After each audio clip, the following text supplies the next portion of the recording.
السلام علیکم ورحمۃ اللہ وبرکاتہ۔ الحمد للہ رب العالمین والعاقبۃ للمتقین والصلاة والسلام علی اشرف الانبیاء والمرسلین وعلی آلہ قد قال اللہ تبارک وتعالی فی القرآن المجید والفرقان الحمید۔ اعوذ باللہ من الشیطان الرجیم، بسم اللہ الرحمن الرحیم۔ لقد جاءكم رسول من انفسكم عزيز عليه ما عنتم حريص عليكم بالمؤمنين رؤوف رحيم، صدق الله العلي العظيم۔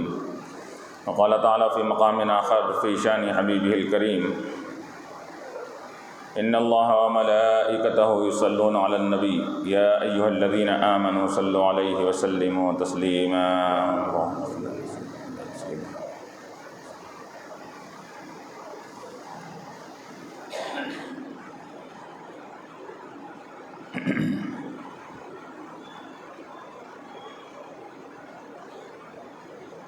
یا محمد صلی اللہ علیہ وسلم، یا محمد نہیں کونین میں ثانی تیرا، نہیں کونین میں ثانی تیرا، تو جو ایسا ہے تو خالق تیرا کیسا ہوگا، تو جو ایسا ہے تو خالق تیرا کیسا ہوگا۔ حاضرین کرام و معزز سامعین، اللہ تبارک و تعالیٰ نے ہمارے آقا، ہمارے نبی محمد مصطفیٰ احمد مجتبیٰ سرکار دو عالم صلی اللہ علیہ وسلم کو جو اللہ تعالیٰ نے اپنا حبیب بنایا، محبوب بنایا، تو آپ کو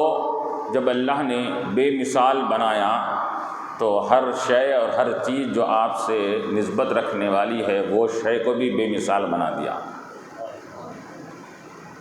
جن جن چیزوں سے حضور کو نسبت ہوتی گئی ہر شے بے مثال بے نظیر ہو گئی، یہاں تک کہ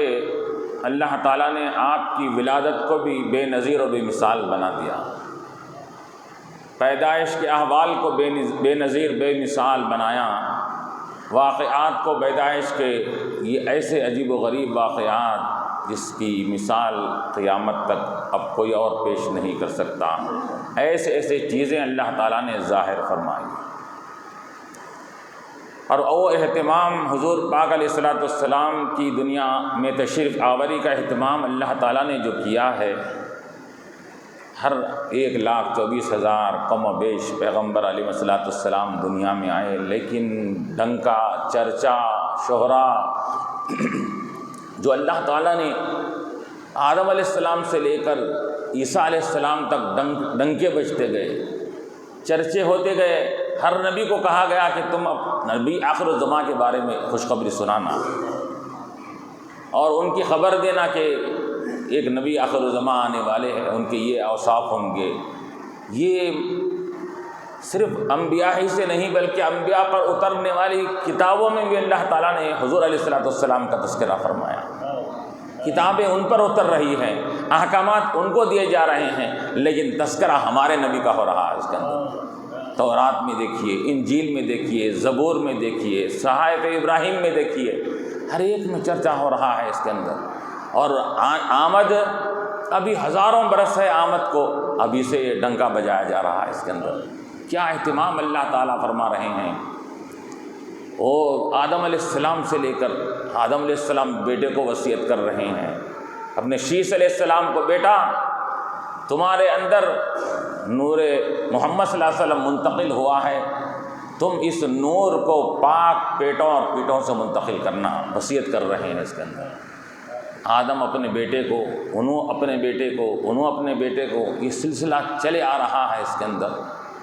اور اللہ تبارک و تعالیٰ نے ایسا اہتمام فرمایا کہ آپ کا وہ نور مبارک بشریت کے لباس میں آنا تھا، تو اللہ تعالیٰ نے یہ تمام اسلاف اور پاک بطون اور پیٹوں سے ہوتے ہوئے اللہ تبارک و تعالیٰ نے جو نور مبارک کو دنیا میں جلوہ گری اس کی ہوئی، تو وہ اس کی نور کی حضور پاک علیہ الصلوۃ والسلام کا نور جن جن کے پاس گیا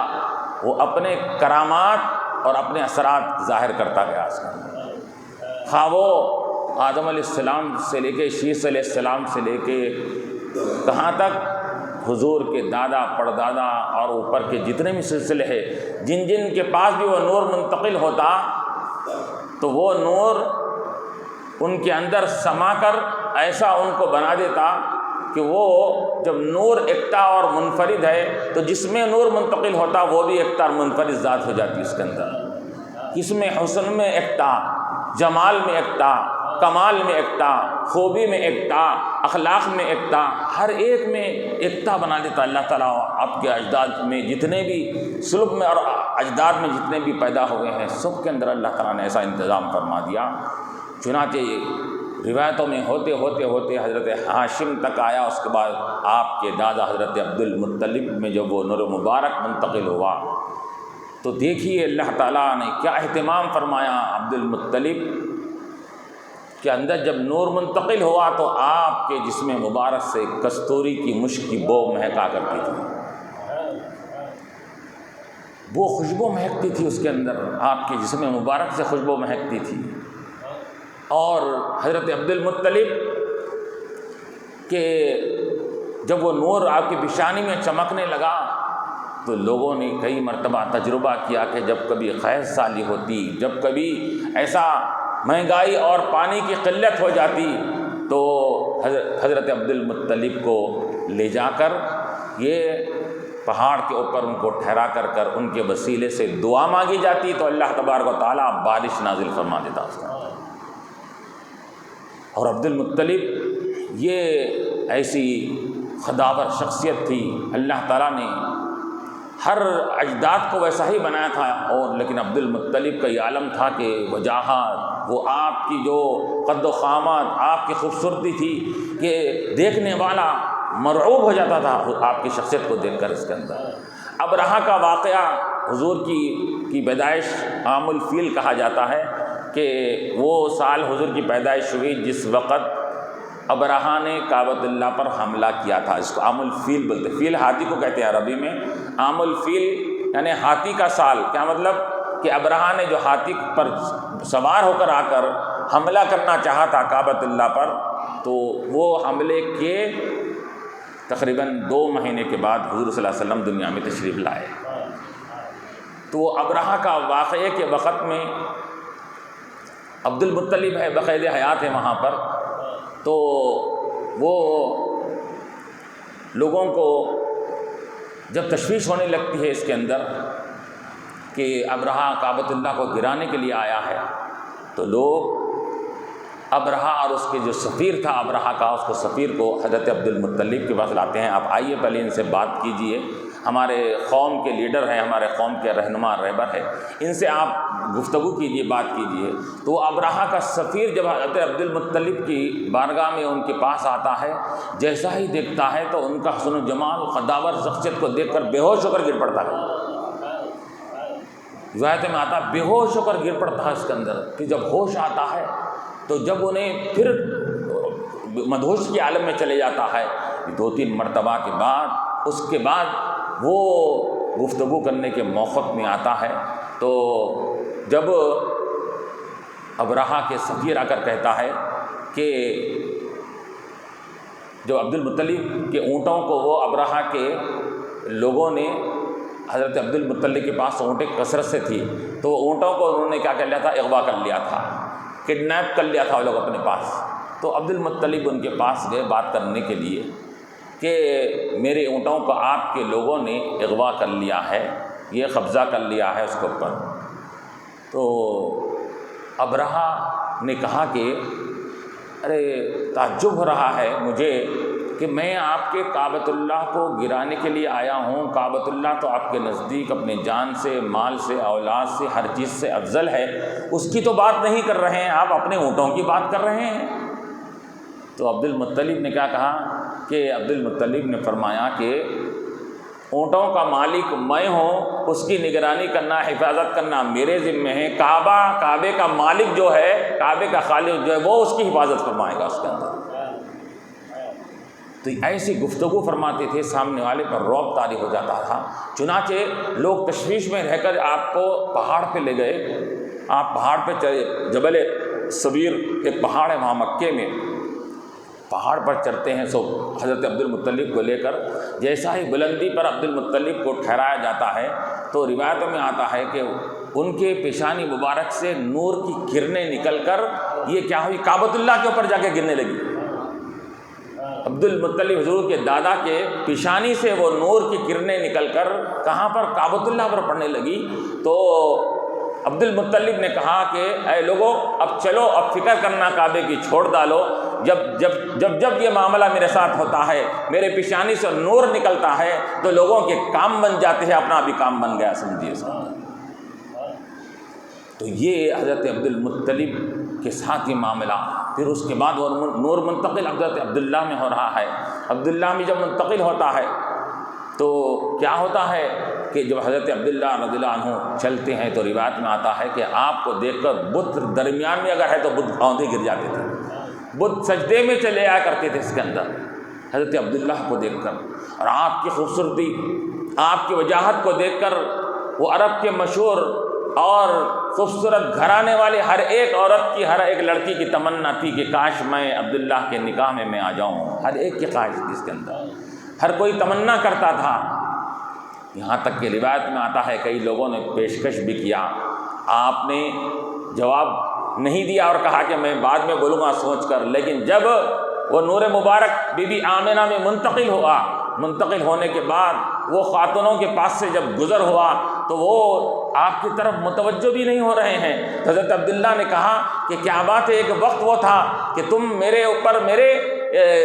رشتے کے لیے اصرار کرتے تھے اور بہت ہی مائل تھے، راغب تھے، آج میں راستے سے گزر رہا ہوں تو تم مجھے پلٹ کر دیکھ نہیں رہے ہیں۔ تو وہ خواتین کہتی ہیں کہ جو نور مبارک تمہاری پیشانی میں تھا عبداللہ، وہ اب وہ نور مبارک پیشانی میں نہیں رہا، وہ تمہاری بیوی بی بی آمنہ میں منتقل ہو گیا ہے۔ اس وجہ سے ہم کو تم سے نہیں، تمہارے نور سے لگاؤ تھا، اس وجہ سے ہم تم سے نکاح کرنا چاہتے تھے۔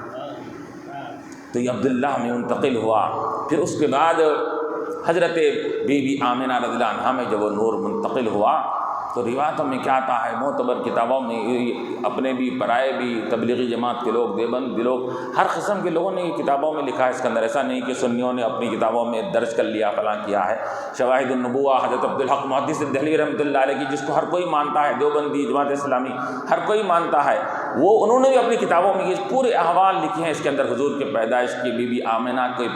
شکم مادر میں آنے کے بعد کے جو احوال تھے اس کے اندر کتابوں میں آئے ہیں۔ اس کے اندر یہ کوئی قصے کہانی نہیں ہے، یہ من گڑت ناول کی باتیں نہیں ہیں، بلکہ روایتوں میں، احادیث کی معتبر کتابوں میں آئے جانے والی یہ پورے واقعات ہیں اس کے اندر۔ تو حضرت بی بی آمنہ میں جب نور منتقل ہوا، روایتوں میں آتا ہے کہ وہ کیا جیسا ہے نور منتقل ہوتا ہے کہ اللہ تبارک و تعالیٰ پیٹ میں حضرت بی بی آمنہ کے منتقل ہوتے ہی آسمان کے دروازے کھل جاتے ہیں، دروازے اور جنت کے دروازوں کو کھول دیا جاتا ہے۔ تو اللہ تعالیٰ حکم دیتا ہے کہ سب جنت کے دروازے کھول دیے جائیں، سب آسمانوں کے دروازے کھول دیے جائیں، اور فرشتوں کو حکم دیا جاتا ہے کہ سب کے سب بستہ ٹھہر جائیں۔ ابھی شکم مبارک میں ابھی نور منتقل ہوا۔ علماء فرماتے ہیں کہ دیکھو ہمارا وہ معزز اور مکرم نبی ہے جو اپنی ماں کے پیٹ میں آنے کے ساتھ ہی جنت کے امت کے لیے جنت کے دروازے کھول دیا۔ ابھی تو پیدا بھی نہیں ہوا، ابھی تو دعائیں بھی نہیں کیا امت کے لیے، ابھی صرف اپنے ماں کے پیٹ میں آیا ہے تو ابھی سے اللہ تعالیٰ جنت کے دروازے کھول رہا ہے، رحمتوں کی بارش برسا رہا ہے، فرشتوں کو اللہ تعالیٰ روئے زمین پر بھیج رہا ہے۔ یہ ایسا معظم اور مکرم نبی اللہ نے ہم کو عطا فرمایا۔ تو اور یہ روایت میں آتا ہے کہ ہر مہینے میں ایک نبی آ کر بی بی آمنہ رضی اللہ عنہا کو خوشخبری سناتا، مبارک ہو بی بی، مبارک ہو بی بی۔ ہر مہینے میں آ کر ایک نبی علیہ السلام آ کر خوشخبری سناتے بی بی آمنہ رضی اللہ عنہا کو۔ اور پھر جیسا کہ روایت میں آتا ہے کہ وہ نور حقیقت میں بشریت میں تو آنا تھا، لیکن حقیقت میں وہ نور مبارک تھا۔ اس وجہ سے کیا ہے، بی بی آمنہ کیا فرماتی ہے، مجھے تو معلوم بھی نہیں ہو رہا تھا، نہ کوئی وزن، نہ کوئی بار، کوئی محسوس ہی نہیں ہوتا تھا میرے، صرف میں کیسا محسوس کی کہ چونکہ وہ ایام رک گئے تو اس وجہ سے میں سمجھی کہ میں حمل سے ہوں اس کے اندر۔ اور پھر آپ کیا روایت کرتی ہیں کہ مجھے جب بھی میں حمل سے رہنے والی خواتین کا یہ معاملہ ہوتا ہے، کوئی کھٹی میٹھی کھانے کو چیز دل بولتا ہے ان کے لیے، کوئی چیز کی طرف رغبت ہوتی ان کے اندر، نہ مجھے کبھی کھٹی میٹھی چیز کی رغبت ہوئی، نہ کسی اور چیز کی طرف میری رغبت ہوئی اس کے اندر۔ اور میں جب بھی راستے سے چلتی تھی تو میرے نور مبارک جو میرے پیٹ میں تھا، میں راستہ چلتی تو میرے پیر کے نیچے آنے والے پتھر اور کنکر موم کی طرح نرم جایا کرتے تھے اس کے اندر۔ تو اس طرح حضرت بی بی آمنہ رضی اللہ عنہا اور علماء فرماتی ہیں اس کے اندر کہ یہ کھٹی مٹی چیز کھانے کو دل کیوں نہیں کہا، تو علماء فرماتے ہیں کہ وہ زاہد نبی جو دنیا سے بے رغبت، دنیا سے کنارہ کشی کرنے والا، لوگوں کو دنیا کی محبت سے نکالنے والا وہ نبی جس کے پیٹ میں ہو تو اس کو کھٹی مٹی چیز کھانے کا دل کیسے بولے گا؟ اب رہا کہ راستے سے پتھر اور کنکر نرم ہو رہے ہیں تو علماء اس کی توجیہ کرتے ہیں، تشریح کرتے ہیں کہ پیر کے نیچے آنے والے کنکر اور پتھر نرم پڑ رہے ہیں تو معلوم یہ ہوا کہ یہ نبی مکرم وہ نبی مکرم ہے کہ جن کی وجہ سے پتھر دل بھی سخت ہو جائیں گے، نرم ہو جائیں گے اور آپ کی بات کو قبول کر لیں گے اس کے اندر۔ وہ نور مبارک آہستہ آہستہ ہر مہینہ ہوتے ہوتے جب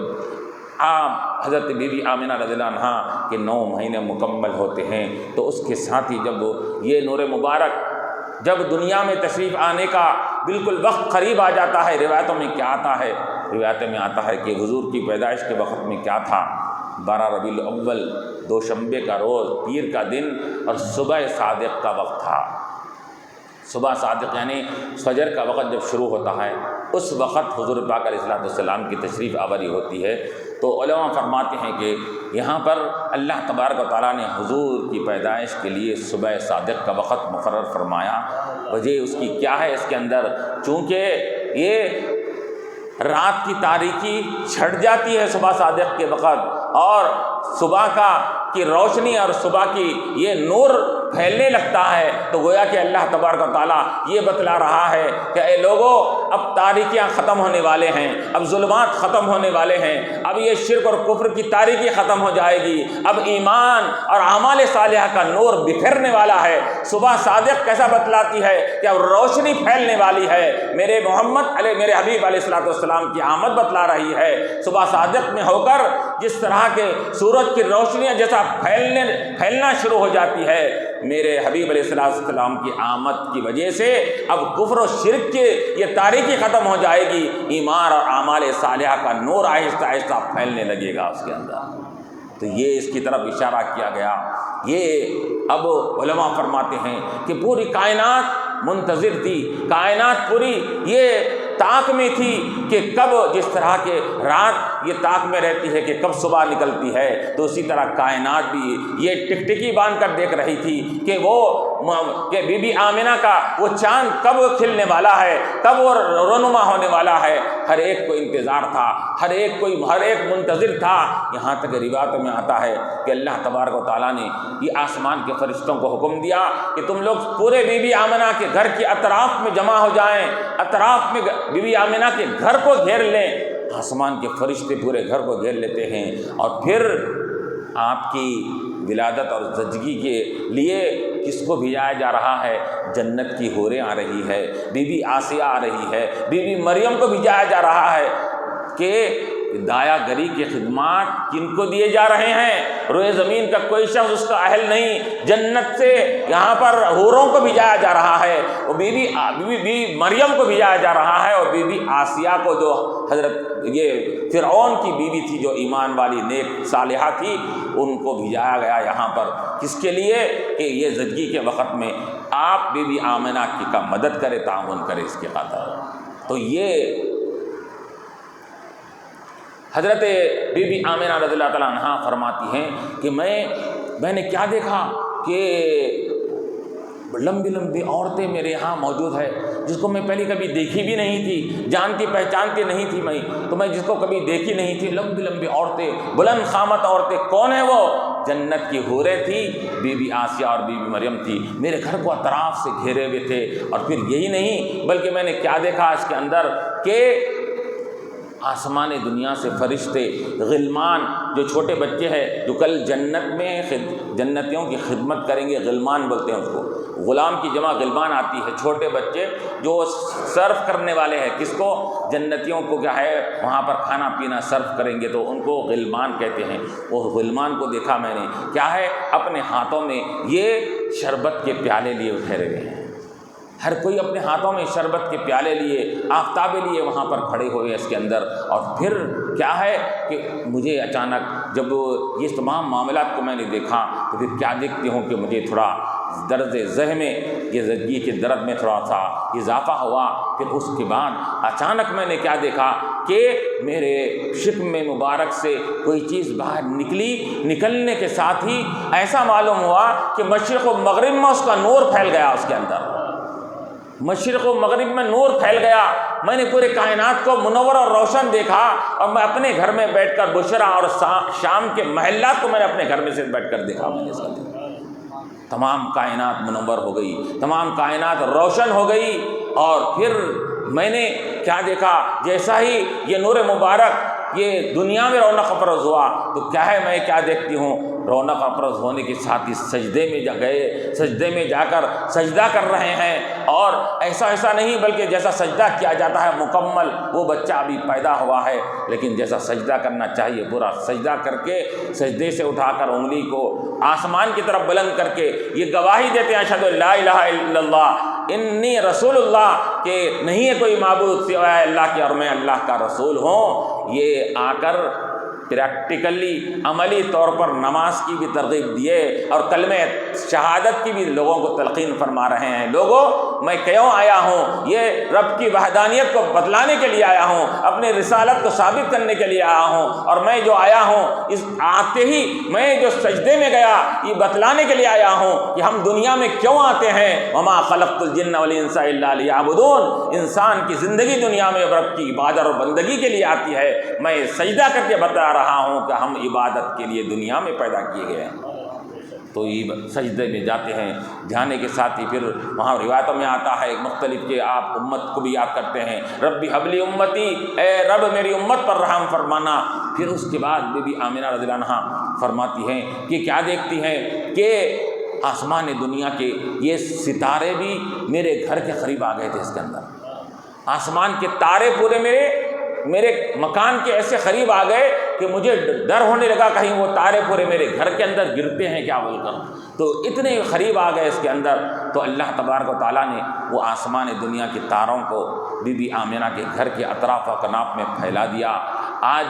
یہ سائنس اور ٹیکنالوجی یہاں پر چاند اور ستاروں کے پاس جانے کو اپنی کامیابی، اپنی ترقی، اپنی کیا ہے کامیابی کی اعلیٰ علامت سمجھ رہی ہے، کہ یہ سمجھتی ہے کہ ہم چاند پر گئے، ہم تارے کے پر جا کے ہم یہ تحقیق کیے ہے۔ وہ اپنے فخر سے اپنا فخر سمجھتی ہے، جن چیزوں تک پہنچنے کو یہ آج سائنس اور ٹیکنالوجی فخر سمجھ رہی ہے، وہ شے حضور پاک علیہ الصلوۃ والسلام کے اپنے بی بی آمنہ کے گھر پر آ کر بتلا رہے ہیں کہ تمہارے ترقیوں کی جہاں انتہا ہوتی ہے، جس کو تم انتہا سمجھتے ہو، وہ اشیاء اس گھر کے یہ چوکری اور نوکری کرنے کو یہ اپنے لیے باعث فخر سمجھتی ہے۔ تم جہاں جس کو ترقی سمجھ رہے ہو، یہ نبی مکرم وہ ذات مقدس ہے کہ جہاں تمہاری جا کر ترقی کی انتہا ہوتی ہے، یہ نبی معظم علیہ الصلوۃ والسلام کی ترقی کی ابتدا وہاں سے ہوتی ہے۔ تم چاند تک جانے کو ترقی سمجھ رہے ہیں، ارے یہ نبی معظم وہ نبی ہوگے کہ چاند سے ان کی ترقی کی ابتدا ہوگی، چاند اور سورج سے بڑھتے ہوئے آسمانوں سے ہوتے ہوئے عرش اور لامکان تک پہنچنے والے ہیں۔ جو عرش اور لامکان تک پہنچنے والا نبی ہو، اس کے لیے چاند اور سورج کیا معنی رکھتا ہے اس کے اندر۔ تو گویا کہ یہ بتلا رہے ہیں اس کے اندر کہ اللہ تعالیٰ نے اس نبی معظم کو کیسا عزت اور تعظیم والا بنایا، کیسا انوکھا نرالا بنایا۔ اور پھر روایت میں آتا ہے کہ جیسا ہی میں تولد ہوئے بھی حضور علیہ الصلوۃ والسلام، کچھ دیر کے بعد ایک ابر سا بادلوں سا کوئی ایسا میرے گھر میں کوئی چیز داخل ہوئی، اور ابر سا آ کر پورا ایک جیسے شبنم آتی ہے، اوس آتی ہے، پورا یہ اوس آ کر پورا میرے گھر کو گھیر لیا۔ اس میں وہ ابر کے اس میں میں یہ اپنے لاڈلے کو میں دیکھ نہیں پا رہی تھی، کچھ دیر کے لیے میری نظروں سے غائب ہو گئے۔ کیوں؟ روایت میں آتا ہے کہ اس لاڈلے کو، اس چھوٹے سے پیارے بچے کو حکم دیا گیا تھا کہ اے فرشتوں، یہ محمد صلی اللہ علیہ وسلم کو، اس پیارے بچے کو مشرق و مغرب، شمال و جنوب کی سیر کراؤ۔ اور پھر یہ غیب سے آواز آئی پیدا ہونے کے ساتھ بھی،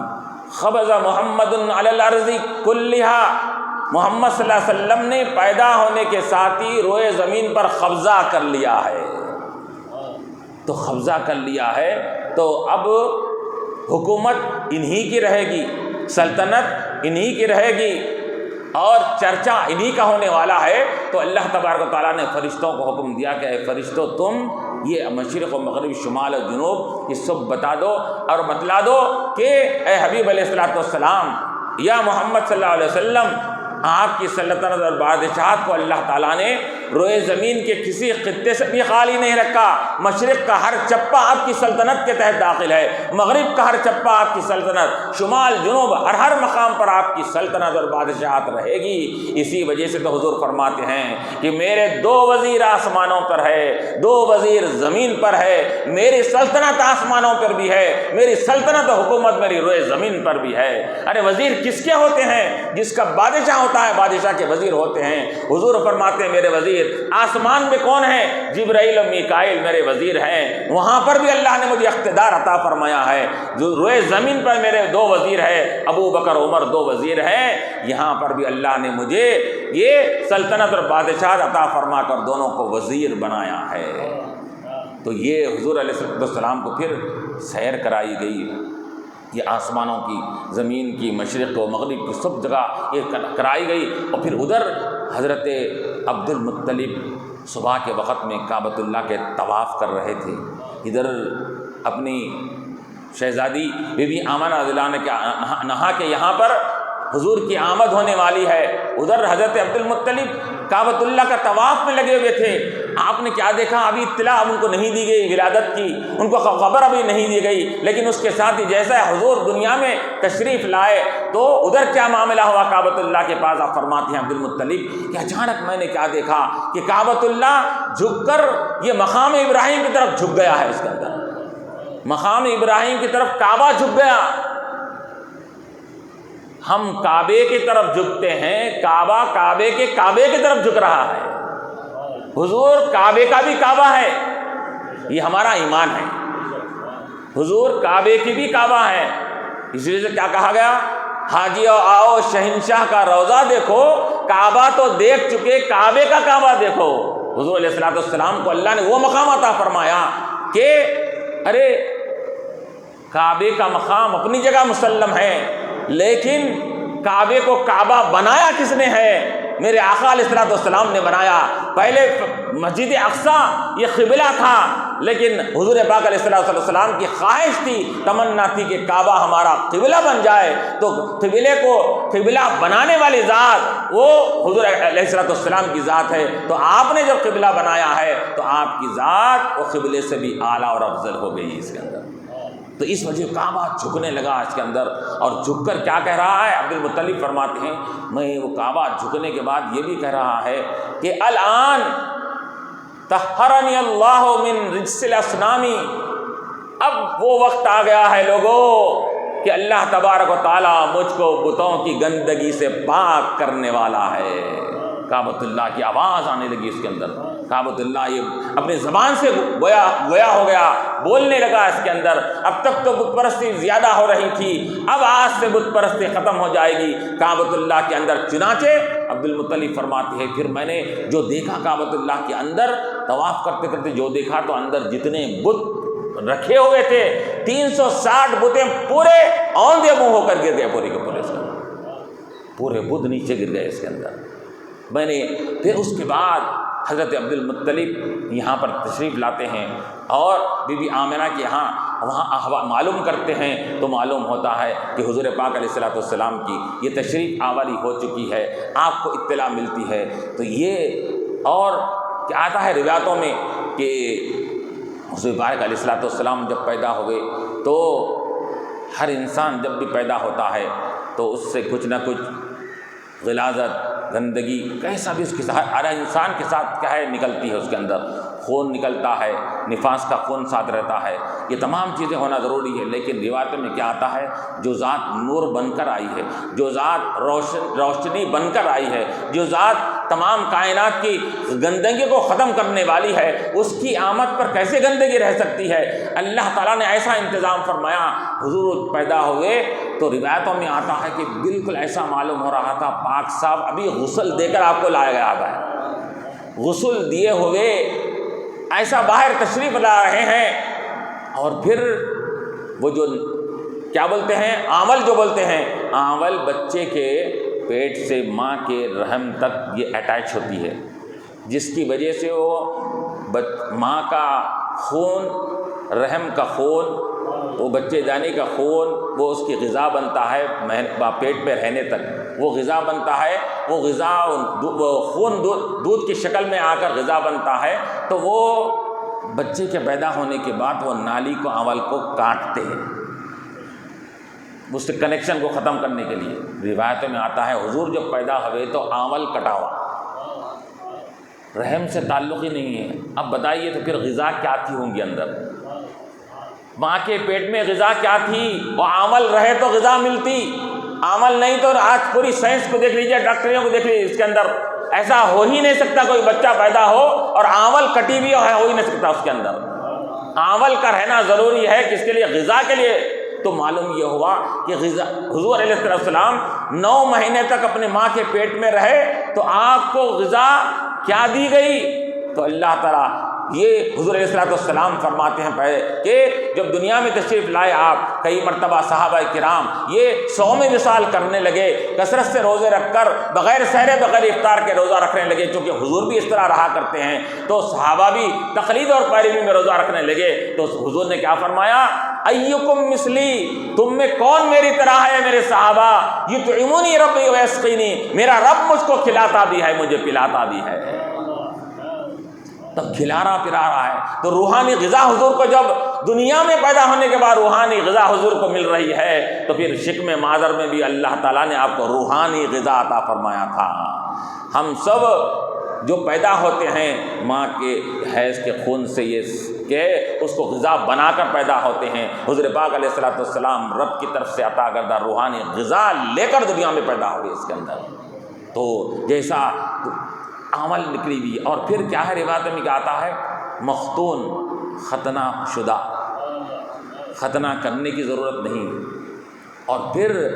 ایسا روایت میں آتا ہے کہ آنکھیں مبارک کو جب دیکھا گیا ایسا معلوم ہو رہا تھا کسی نے ابھی سرما لگا دیا ہے اس کے اندر، سرمگی آنکھیں، آنکھوں میں سرما لگا ہوا ابھی، اور ایسا جسم مبارک ایسا نفیس پاک و صاف، ایسا کہ ابھی نہلا کر غسل دے کر لایا گیا اس کے اندر۔ اور پھر جب حضور پاک علیہ السلام کو جب کپڑے میں لپٹا گیا اور اس کو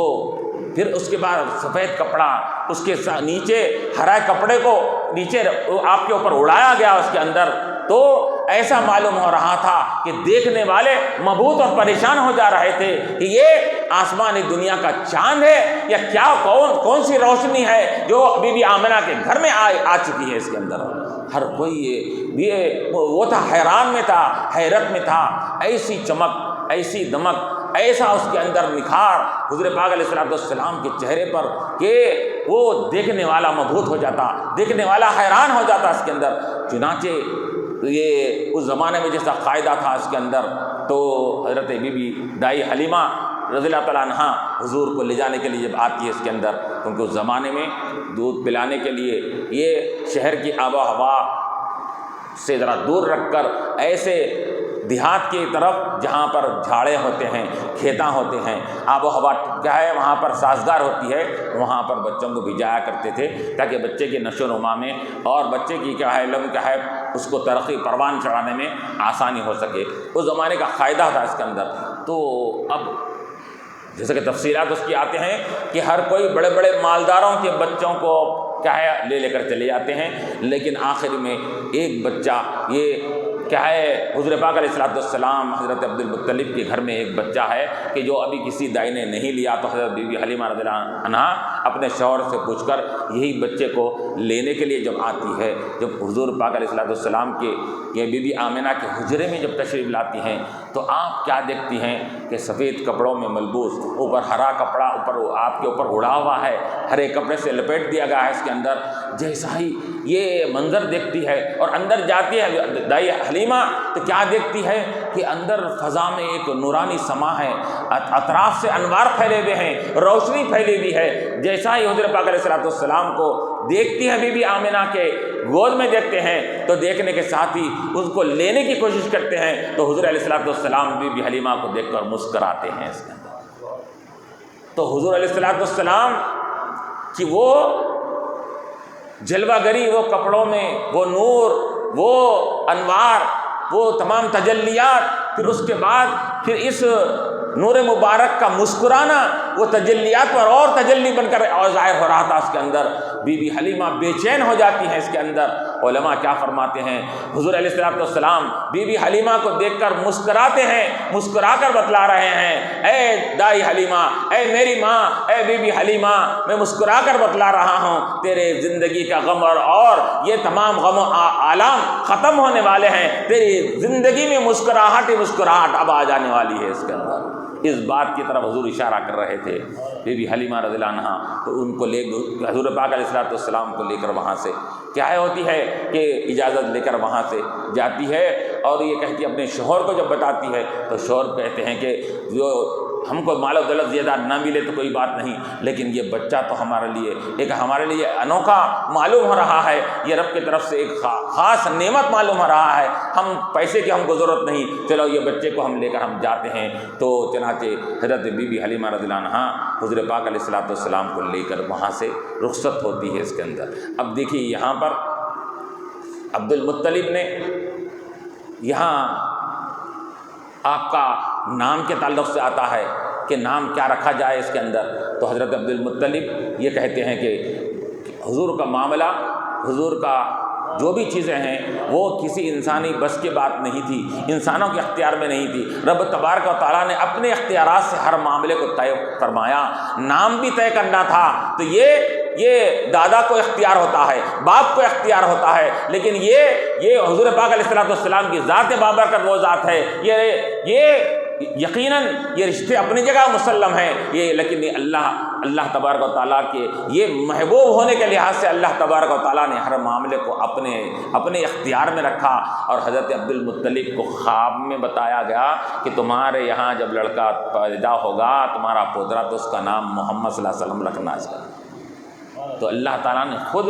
یہ آپ کو خواب میں آ کر القاء کیا گیا اور القاء کر کر آپ کو بتلایا گیا کہ نام محمد صلی اللہ علیہ وسلم رکھنا۔ چنانچہ تو جب محمد صلی اللہ علیہ وسلم رکھا گیا تو لوگوں نے کہا کہ اس قسم کا نام کافی صدیوں پہلے سے کسی کا نام نہیں تھا اس کے اندر۔ علماء فرماتے ہیں ایک دو نام تھے بھی تو اوپر کے سلسلوں میں تقریباً 500-600 سال پہلے کی بات تھی، 300-400 سال سے لے کر حضور کے زمانے تک کسی نے بھی محمد نام کا کوئی شخص نہیں گزرا تھا۔ تو لوگ بولے کہ عبد المطلب سے، اے عبد المطلب آپ نے اپنے پوترے کا نام محمد جو رکھا ہے یہ انوکھا نام ہے، آج تک سننے میں نہیں آتا، ہم نے تو نہیں سنا اپنے آبا اجداد سے، یہ نام آپ نے کیسا رکھا؟ تو عبد المطلب نے کیا کہا کہ یہ نام، ایک تو بات یہ ہے کہ اس نام کے تعلق سے مجھے اللہ کی طرف سے اشارہ ملا ہے، یہ نام رکھنا چاہیے۔ دوسری بات یہ ہے کہ محمد کسے کہتے ہیں کہ جس کا ڈنکا دنیا میں ہمیشہ بجتا رہے اور قیامت تک بجتا رہے، جس کی تعریف ہمیشہ ابھی بھی ہوتی رہے، کل بھی ہوتی رہے، قیامت تک ہوتی رہے، وہ اس کو محمد کہا جاتا ہے۔ میں یہ آثار و قرائن سے سمجھتا ہوں کہ میرا پوترا، میرا لاڈلا وہ آگے بڑھ کر ایسا ہوگا کہ جس کی تعریف دنیا میں بھی ہوگی، قیامت تک ہوگی، آخرت میں ہوگی، اس لیے میں نے اس کا نام محمد رکھا اس کے اندر۔ کیونکہ محمد کسے کہتے ہیں؟ خوب تعریف کیا ہوا، خوب تعریف کیا جانے والا، جو ہمیشہ تعریف کیا جائے، بار بار تعریف کیا جائے۔ ارے ایسی تعریف کہ ہر کسی کا نام کی تعریف نام والے کے بعد ہوتی ہے، یہ نام والا۔ اور حضور علیہ الصلوۃ والسلام کا معاملہ یہ ہے، حضور کی ابھی تشریف آوری نہیں ہوئی ہے، نام کے ڈنکے بجائے جا رہے ہیں اور نام کا چرچا کیا جا رہا ہے، ایک نبی آنے والے ہیں، یہ جن کا نام گرامی احمد آسمانوں پر ہوگا، محمد زمین پر جن کا نام ہوگا اس کا تو ہمارے نام دنیا میں آنے کے بعد ہم متعارف نام سے ہوتے ہیں نہیں، یہ ہمارے لیکن ہمارے آقا علیہ الصلوۃ والسلام کو اللہ تعالیٰ نے ایسا نام سے مشہور کروا دیا کہ آپ کی آمد ابھی ظاہری نہیں ہوئی، اس سے پہلے سے اللہ تعالیٰ نے یہ آسمانی کتابوں میں اور تمام لوگوں کے درمیان میں پھیلا دیا کہ یہ روئے زمین پر ان کو محمد سے یاد کیا جائے گا، آسمانوں میں ان کو احمد صلی اللہ علیہ وسلم سے یاد کیا جائے گا۔ چنانچہ روایتوں میں اب مختلف اس کے اندر آتا ہے، بی بی حلیمہ رضی اللہ عنہا اپنے مقام پر لی جاتی ہے تو پھر وہ کہ جو واللہ یوتی وانا خاصمن کا پیکر بن کر دنیا میں آئے ہیں، اللہ دیتا ہے میں تقسیم کرتا ہوں، کائنات کو تقسیم کرنے والا، کائنات کو بانٹنے والی ذات جب بی بی حلیمہ کے گھر میں جائیں گے تو اب کیا معاملہ ہوں گا وہاں پر، کیسے برکات ہوں گے، کیسے انوار ہوں گے وہاں پر، تو اس کا کوئی اندازہ نہیں لگا سکتا۔ چنانچہ ایک دو چیزیں بیان کر کے اپنی بات کو ختم کرتا ہوں۔ بی بی حلیمہ رضی اللہ عنہا اب اپنے مکان پر جاتی ہے، وہاں پر اب رستے میں مختلف واقعات ہوتے ہیں، آپ ہمیشہ سنے ہیں کہ حضور علیہ الصلوۃ والسلام اونٹنی پر، وہ نہیں پر کمزور اونٹنی پر سوار ہوتے ہیں حلیمہ کی، تو اس کے اندر قوت و طاقت ایسے آ جاتی ہے کہ گھنٹوں پہلے نکلنے والے اونٹنیاں یہ اونٹنی کے مقابلے میں پیچھے رہ جاتی ہیں، یہ آگے بڑھ جاتے ہیں۔ پھر اس کے بعد بی بی حلیمہ رضی اللہ عنہا کے گھر میں جاتے ہیں، جانے کے ساتھ ہی بی بی حلیمہ کے پاس کچھ بکریاں تھے، پورے کھانے پینے کے چارہ نہ ملنے کی وجہ سے کمزور ہو گئے ہیں، پیٹ جا کے پیٹ کو لگا ہوا ہے، ان کے تھنوں میں دودھ سکا ہوا تھا، بالکل کوئی امید نہیں تھی کہ ان سے دودھ بھی نکلتا ہے یا نہیں نکلتا۔ جیسا ہی حضور پاک علیہ الصلوۃ والسلام کی تشریف آوری بی بی حلیمہ رضی اللہ عنہا کے گھر میں ہوتی ہے تو ان کے شوہر کہتے ہیں دیکھو ایک آدھ بکری کے اندر کوئی دودھ نکلتا ہے تو نکالو تاکہ ہم سفر سے آئے ہوئے ہیں، تھکان میں ہیں، ہم کچھ نوش کریں گے اس کے اندر دودھ۔ تو وہ حضرت بی بی حلیمہ رضی اللہ عنہا ان کے شوہر جب بکریوں کے پاس جاتے ہیں، جیسا ہی بکری کے پاس جاتے ہیں تو دیکھتے ہیں کہ بکریوں کے تھنا پورے بھرے ہوئے ہیں، دودھ سے تھن بھرے ہوئے ہیں، اس کے اندر نہ ان کو کوئی غذا دی گئی، نہ ان کو چارہ دیا گیا، کچھ بھی نہیں دیا گیا۔ حضور کی تشریف آوری ہوئی، وہ برکت یہ ہوئی کہ اللہ تعالیٰ نے غیب سے ان کے تھن میں دودھ کو پیدا فرما دیا۔ ایک بکری کا دودھ نکالے، دوسری کا نکالے، تیسری کا نکالے، سوپ شکم شہر پورا پیٹ بھر کے سو دودھ پیا اس کے اندر، ابھی برتنیں بھرے ہوئے ہیں لیکن تھن میں ابھی دودھ موجود ہے وہاں پر اس کے اندر۔ ایسی برکت اللہ تعالیٰ نے عطا فرما دی۔ اور پھر یہی نہیں بلکہ روایتوں میں آتا ہے جیسا ہی حضور پاک علیہ الصلوۃ والسلام بی بی حلیمہ کے گھر میں تشریف لے گئے تو یہ گھر سے خوشبو مہکنے لگی، خوشبو مہکنے لگی، لوگ خوشبو کو سونگھنے کے بعد یہ کہنے لگے، وہ خوشبو کو یہ پتہ معلوم کرتے کرتے بی بی حلیمہ کے گھر میں آتے تھے کہ تمہارے گھر میں یہ خوشبو کہاں سے آئی، اس کے اندر یہ تمہارے پاس، تم کو تو کھانے پینے کے لیے میسر نہیں ہے، یہ اعلیٰ قسم کی یہ مشک کی خوشبو تمہارے گھر سے مہک رہی ہے، یہ خوشبو تم نے کہاں سے لایا ہے؟ تو وہ کہتی ہیں کہ میں نے ایک ایسے بچے کو مکے سے لایا ہوں جو خوشبوؤں کا منبع اور مخزن ہیں، جن سے خوشبوئیں تمام روئے زمین میں بانٹی جاتی ہے، ہر خوشبو اس خوشبو کی محتاج ہے، ہر خوشبو اس خوشبو کے سامنے ہے اور بیکار ہے، میں نے ایسے بچے کو اپنے گھر میں لائی ہوں۔ تو چنانچہ اور روایت میں آتا ایک تو خوشبو مہکتی تھی، دوسرے یہ کہ یہ حضور پاک علیہ الصلوۃ والسلام کی انوار اور برکات اور روشنی کی وجہ سے ان کا گھر روشنیوں سے منور تھا، بی بی حلیمہ کا۔ اور اس زمانے میں قاعدہ تھا، لوگ کہتے ہیں تاریخ کی کتابوں میں کہ رات کے وقت میں صرف چراغ جلاتے بھی تو رات میں ضرورت کے مطابق رکھتے، سوتے وقت وہ چراغ بھی بجھا دیتے اور بالکل اندھیرا کر کے سویا کرتے تھے اس کے اندر۔ لیکن بی بی حلیمہ کے گھر میں سے رات بھی ہو جاؤ، رات کا کافی حصہ گزر بھی جاؤ، ان کا گھر یہ چمکنا لگتا اطراف اکناف سے، ایسا معلوم ہوتا کہ گھر میں چراغاں لگے ہوئے اس کے اندر ہے۔ تو لوگ آ کر پوچھے اے حلیمہ تیرے یہاں اتنی دولت مند ہو گئی ہے تو کہ ہم دولت مند ہو کر ہم رات میں چراغ بجھا دیتے ہیں، تو رات میں چراغ بھی نہیں بجھاتی، رات میں تیرے چراغ جلتے رہتے ہیں، تیرے گھر سے روشنی ہم کو آ رہی ہے۔ تو بی بی حلیمہ نے کیا فرمایا کہ بی بی حلیمہ نے کہا کہ میں نے جب سے بی بی آمنہ کے لال کو، آمنہ کے چاند کو اپنے گھر میں لایا ہے، اپنے گھر کے تمام دیے اور چراغوں کو بجھا دیا ہے میں نے، اب کسی چراغ کی ضرورت نہیں ہے۔ وہ ذات جو کائنات کو منور کرنے والی ہے، کائنات کو روشن کرنے والی ہے، وہ میرے پاس آ جائے تو اب مجھے کسی چراغ کی کیا ضرورت ہے۔ وہ چراغ تو ایسا چراغ ہے جس کو اللہ تعالیٰ نے سراجم منیر کہا کہ روشن چراغ بنا کر بھیجائے گئے ہیں۔ ہر چراغ ایک گھر کے لیے کام آتا ہے، ایک محلے کے لیے کام آتا ہے، لیکن میرے آمنہ کا چاند جو میرے پاس آیا ہے وہ ایسا چاند ہے جو تمام کائنات کو جگمگانے والا ہے۔ اب مجھے دیا کی کیا ضرورت، مجھے چراغ کی کیا ضرورت ہے۔ چمک تجھ سے پاتے ہیں سب پانے والے، میرا دل بھی چمکا دے چمکانے والے۔ وآخر دعوانا الحمد للہ رب العالمین۔ ربنا ظلمنا انفسنا